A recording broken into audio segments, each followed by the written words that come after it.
Tonight, a report on a suspicious church fire in Soap Lake, and a convicted felon faces charges for allegedly selling guns to undercover police. What's happening in sports, Bob? Borden basketball is on a roll, and Big Ben splits games on the hardwood in Walla Walla. Let's take a quick glance at our Weather Center forecast. Hey everyone, Tasselin here at the Weather Center. The threat of showers continues, especially towards eastern parts of our state. Dry conditions are expected, but another system approaching. More details very soon. I'm Amber Jenks, and we have all this and much more on iFIBER 1 News. From the iFIBER 1 HD studio here in the heart of the Columbia Basin, this is iFIBER 1 News. Your #1 source for local news, sports headlines, and our very own Weather Center forecast covering the entire Columbia Basin. This is iFIBER 1 News, and it starts now.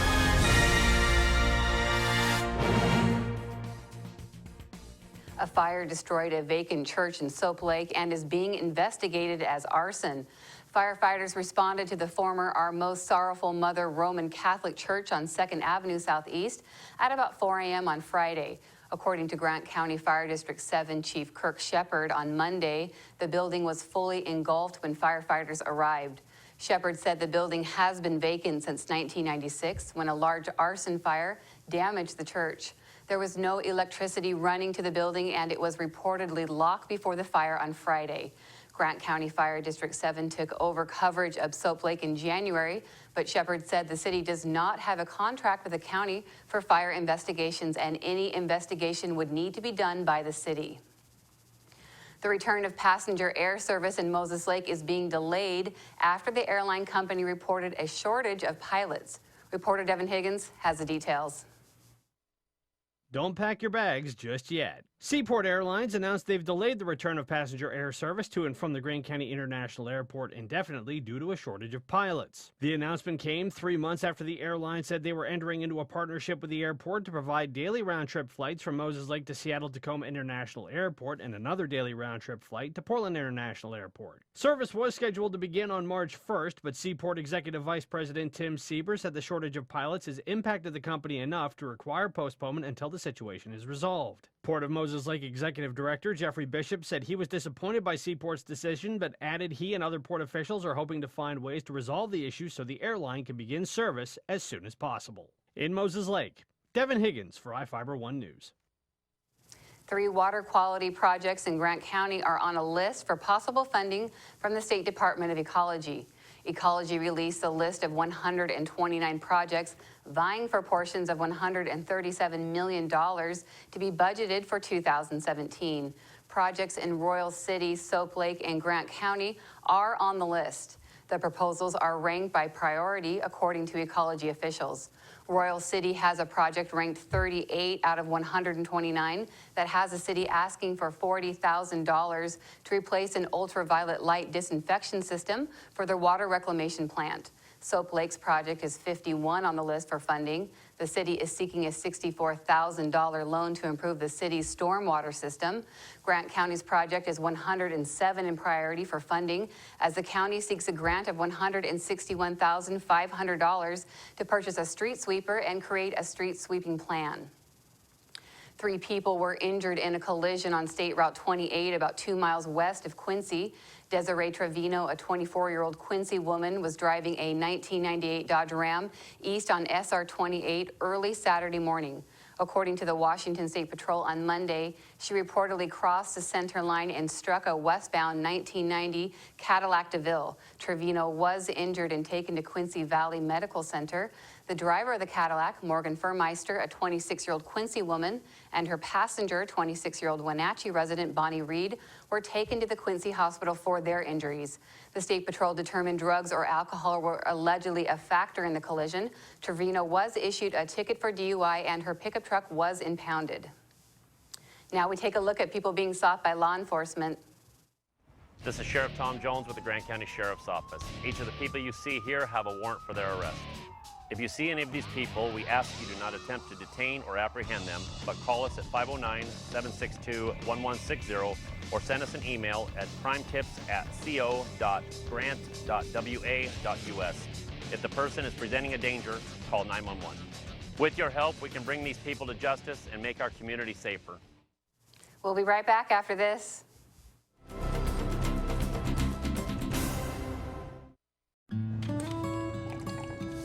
When the cold rolls in, it's time to turn on the heater and cozy up with a book.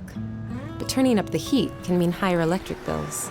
And for some families in tough times, that could mean choosing between a warm meal or a warm house. For decades, people like you have extended a hand to help local families in need pay those winter electric bills. Share the warmth this winter to help keep your neighbor warm by giving a little when you pay your Grant PUD bill.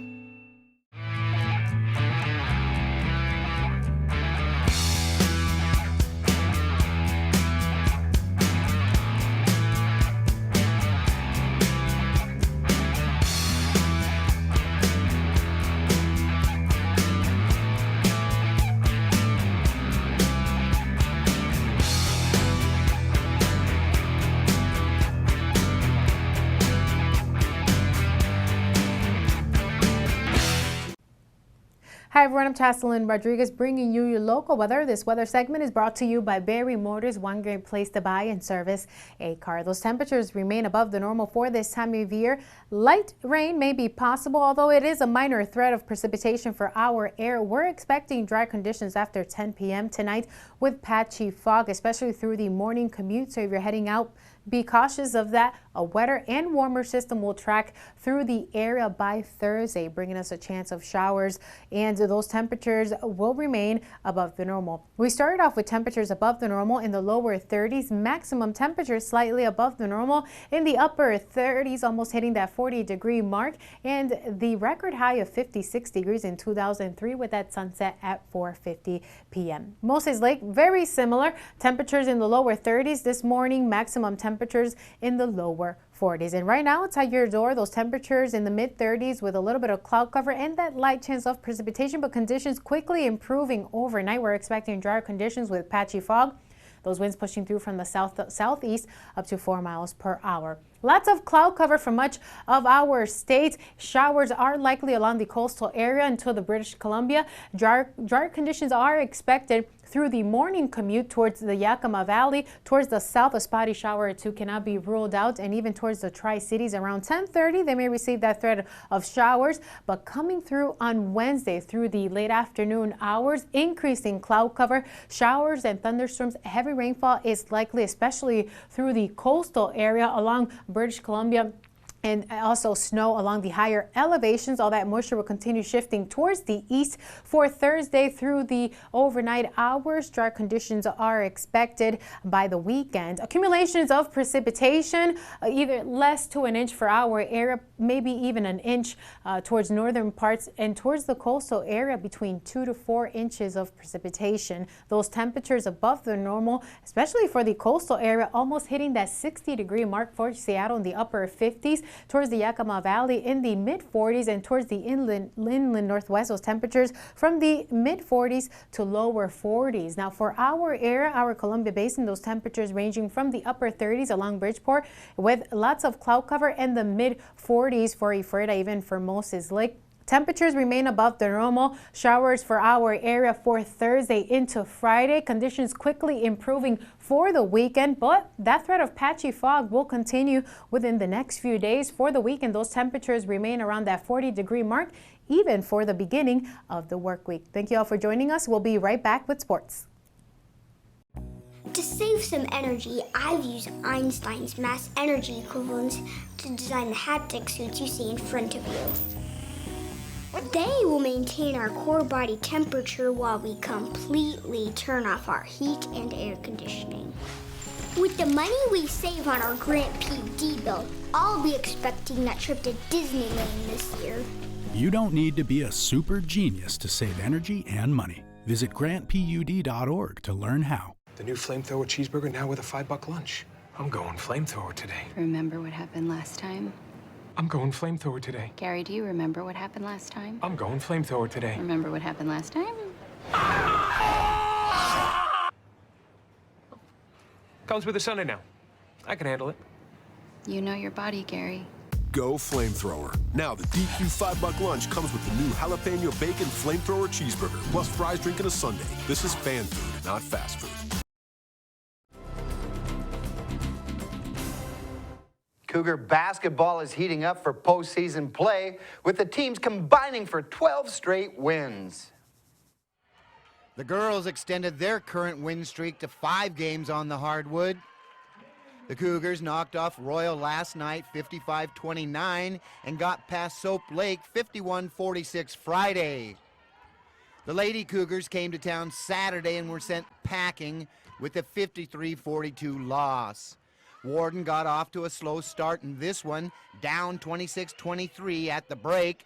The Cougars shook out the cobwebs in the second half, posting 30 points on the board to Tonasset's 16. Bailey Whitney led the Warden charge with 19 points. Brenna Whitney added 17. Alicia Gonzalez finished with 12. Warden hits the road Friday to Waterville to match up with the Shockers. The boys have reeled off 7 wins in a row. The Cougars knocked off Royal last night 60-51 and got past Soap Lake 51-46 Friday. The Tonasset Tigers came to town Saturday and were sent home with a 66-35 loss. J.R. Delgado drained 21 first-half points, and Warden ran past Tonasset in the one-sided contest. This one was never in doubt, as the Cougars hit for 22 first-quarter points and 27 in the second to take a commanding 39-14 lead at the half. It seemed like everything Warden tossed up dropped through the cylinder. Tonasset, on the other hand, couldn't buy a bucket, and the Tigers' defense couldn't slow down the Cougars' high-octane offense. Warden was able to rest some of its starters in the second half, but continued to press and outscored the Tigers 27-21. Sergio Vela had one of his best games of the season, knocking down 5 of 8 shots from beyond the arc to finish with 15 points. Adam Richens added 11 for Warden. 3 wins in the past 5 days have the Cougars tied for first at 5-1 in the 2B Central Washington League standings with Mabton, and 14-2 overall. The Lady Vikings are mired in a 4-game skid after dropping a 73-63 contest at Walla Walla. Big Bend dug itself a big hole, down 40-22 at the break. The Lady Vikings caught fire with a 43-point second half, but came up on the short end of the scoreboard. Max Shelley had the green light for the Lady Vikings, firing off 25 Cougar shots basketball from is the heating field up for for postseason postseason play play, with with the teams combining for 12 game-high 25 points. Mackenzie Windley girls added extended 11. their current win streak Deanna to Manning 5 finished games with on 10. the hardwood. Big Bend falls to 1-4 in the East Region League standings and 7-14 and overall. got past Soap Lake 51-46 The running Vikes got past Friday. the Warriors 99-88. The Lady Cougars came Big to Bend town jumped Saturday out to and a were sent big packing 50-38 with a halftime lead. 53-42 loss. Walla Walla made a game Warden of it with got off to 50 a slow second half start in points. This one, down 5 players scored in double 26-23 digits at the for break. Big Bend. The Cougars Keyshawn shook out Liggins the led the way with cobwebs 20 in the points. second half, Riker posting Pierce had 30 points on the 19. board J.J. Eli to added Tonasset's 17. 16. Mulga Ledoux knocked down Bailey 14. Whitney led the and Warden Riley charge Munoz with finished 19 with points. 11. Brenna Big Whitney Ben won the added battle 17. of the boards with a Alicia 48-36 Gonzalez edge. finished with The 12. running Vikes typically Warden like to hits light the it up road from long Friday to distance. Waterville to Finished with match just up 3 with the buckets from Shockers. behind the long line. Big Ben The boys moved have reeled 5-0 off and 7 into a tie wins in a with row. Spokane. Cougars for knocked first off with Royal the last win. night 60-51. Big Ben is and back got on the past Soap hardwood at Lake home Wednesday 51-46 to take on Friday. Wenatchee. The iFIBER Tonasset Tigers came to town Saturday and were sent the home game live with on a Channel 1. 66-35 First game loss. tips off at 6. J.R. We'll be back Delgado after drained this commercial 21 break. first-half points, and Warden ran past Tonasset in the one-sided contest. You don't have to drive to Seattle for This one exceptional was cancer never in care. doubt. Confluence as the Health's Cougars cancer hit program delivers 22 world-class first-quarter care points close to home. and We have a 27 highly in the experienced second oncology to take team a in a state-of-the-art facility, and we're a member of the 39-14 Seattle lead Cancer at the Care half. Alliance, which It gives our seemed like patients everything access to Warden world-renowned tossed up therapies. dropped Developed through at the Brent cylinder. Hutchinson, Tonasset, the on the University other of hand, Washington couldn't Medicine, buy a and bucket, Seattle and the Children's. Tigers' Together defense with the couldn't slow down the SCCA, Cougars' we're delivering high-octane world-class cancer care offense. close to home. Warden was able to rest some of his starters in the second half. The one thing I knew but from continued to being a press patient and myself outscored is the that Tigers the dental office is a scary place to 27-21. come to. And so we wanted everything possible to Sergio make sure Vela had that one of his our best office is games a of the comfortable season, place for our knocking patients to down visit. 5 of 8 shots from beyond the arc to finish with 15 points. Adam Richens added 11 for The Warden. patients that I have, and my clients, 3 have wins made in the me a part past of this 5 community, days and we have the want to give Cougars back in tied every for way first possible. at 5-1 in the 2B Central Washington League standings with Mapton at 14-2 overall. Our spotlight story The tonight Lady is about how a Vikings are new mired in a educational 4-game tool at Moses skid Lake Elementary after Schools dropping a is helping students learn 73-63 how to save a life. contest at Walla Reporter Devin Walla. Higgins has the story. Big Ben dug itself a big hole, down 40-22 at the break. Elementary The Lady school students in Vikings got Moses Lake got a fired with new a educational 43-point tool that will second help half, them not only but learn came an up on the important short skill, end but of can the also show them how to help a scoreboard. classmate Max or a family Shelley had member the during a green light medical for the emergency. Lady Vikings, At firing Confluence off Health's 25 Moses Lake shots Clinic, school from district the staff field and in medical 14 professionals came from together to celebrate 3-point the addition of range. 8 CPR She finished with a mannequins. game-high The school district 25 used a points. $400 grant from Mackenzie Confluence and a Winley added $300 grant 11. from the North Central Deanna Manning Educational finished Services with District 10. to pay for the Big mannequins, Ben which falls to show how to 1-4 properly in the perform East CPR Region and League also correctly standings perform and mouth-to-mouth 7-14 resuscitation and how to use overall. automated defibrillators. The School running district Vikes nurse got Liz Prey past the talked about how Warriors the idea for the new mannequins 99-88. came about. Big Ben jumped out to a big 50-38 halftime lead. Walla Walla made a game of it with 50 second-half points. 5 players scored in double digits for Big Ben. Keyshawn Liggins led the way with 20 points. Riker Pierce had 19. J.J. Eli added 17. Moga Ledoux knocked down 14. And Riley Brunillo finished with 11. Big Ben won the battle of the boards with a 48-36 edge. The running Vikes typically like to light it up from long distance, finished with just 3 buckets from behind the long line. Big Ben moves to 5-0 and into a tie with Spokane for first with the win. Big Ben is back on the hardwood at home Wednesday evening to take on Wenatchee. iFIBER Communications will be broadcasting the game live on Channel 1. First game tips off at 6.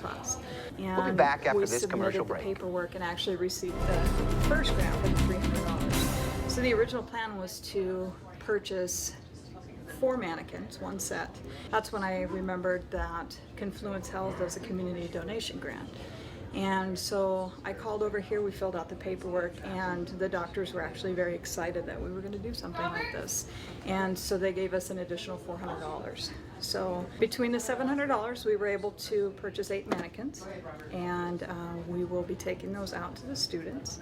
And it's actually going to be a good thing, you know, because the students can actually take that safety message back to the community, you know, and the likelihood of them actually using the hands-only CPR is probably higher than myself. So it's actually it'll be a good program. It's a lot of fun. Prey said the mannequins will be put to use in training students and faculty members starting in February. In Moses Lake, Devin Higgins for iFIBER 1 News. We'll be right back after this.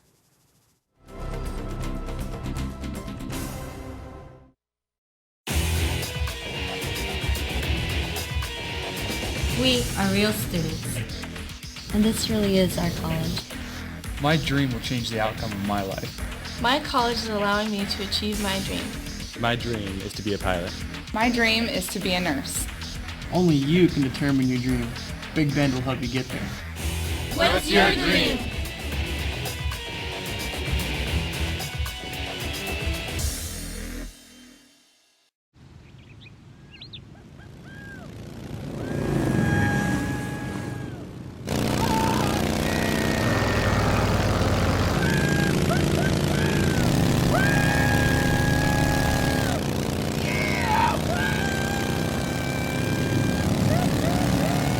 Experience speed like never before when you connect to Grant PUD's high-speed network.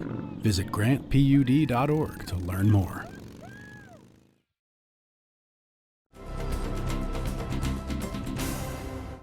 Welcome back.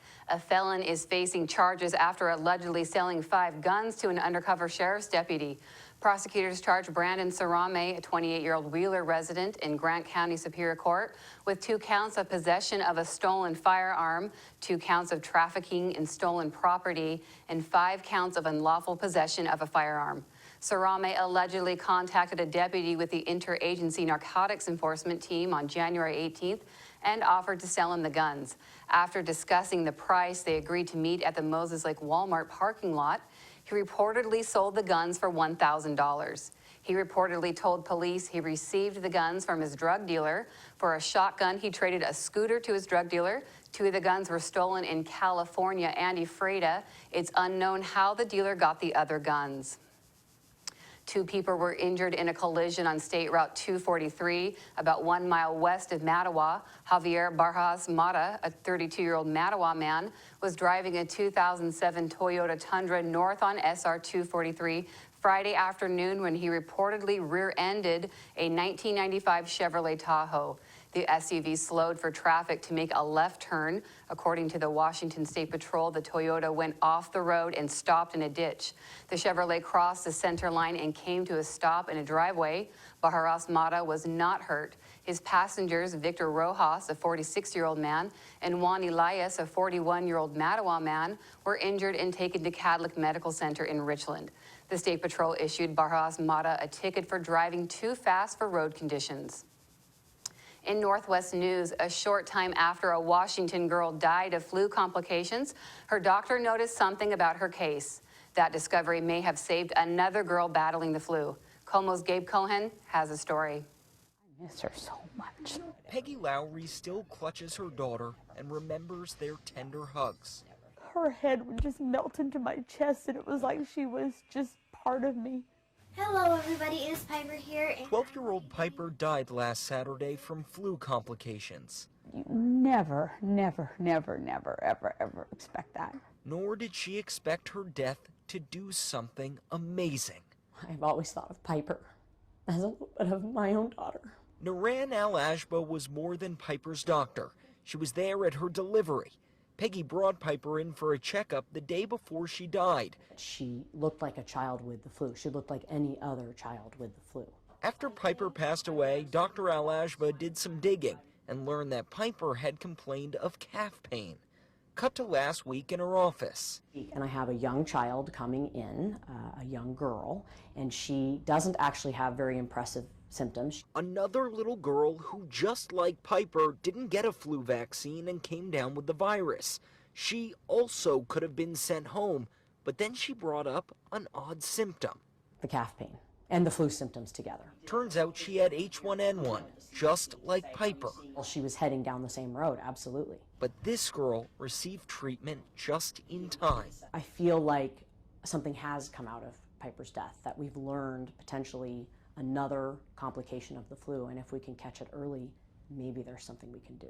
And it's something for this grieving mother to hold on to. For the second time in less than a year, a sophisticated escape from behind bars is making headlines. The daring prison break in New York over the summer involved a complex, detailed plot, and now a jailbreak in California has investigators scratching their heads. For CNN, Reed Binion has the details.